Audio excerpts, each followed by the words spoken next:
அதே மாதிரி இந்த வருஷம் நம்ம எடுத்துட்டோம் அப்படின்னா தொழில் உத்தியோகத்தில் நீண்ட நெடும் காலகட்டத்திற்கு பிறகு ஒரு மிகப்பெரிய யோகங்கள் இந்த வருஷம் நமக்கு கிடைக்க போகிறது. உத்தியோகம் பார்க்குறவர்களுக்கு எதிர்பார்க்கக்கூடிய பணியிட மாற்றம், பதவி உயர்வு இந்த வருஷம் கண்டிப்பான முறையில் இருக்குது. கடகராசிக்கு இந்த வருஷம் எடுத்துட்டோம்னா மனசில் இருக்கக்கூடிய ஸ்ட்ரெஸ், தேவையில்லாத கவலை எப்போ ஆரம்பித்தது?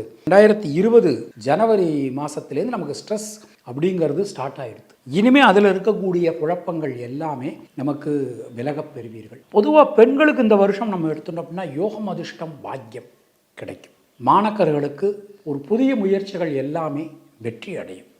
புனர்பூசம் நட்சத்திரத்தில் பிறந்தவர்களுக்கு புதிய தொழில் வாய்ப்புகள், உத்தியோக வாய்ப்புகள் இந்த வருஷம் கண்டிப்பாக கிடைக்கும். பூசம் நட்சத்திரத்தில் பிறந்தவர்களுக்கு இரத்தம் சம்பந்தமான உறவுகளால் அனுகூலங்கள் உண்டாகும். ரகங்கள் பலவிதம், ஒவ்வொன்றும் உலகத்தரம். தமிழக உற்பத்தியில் உங்கள் அனுஜ் டைல்ஸ்.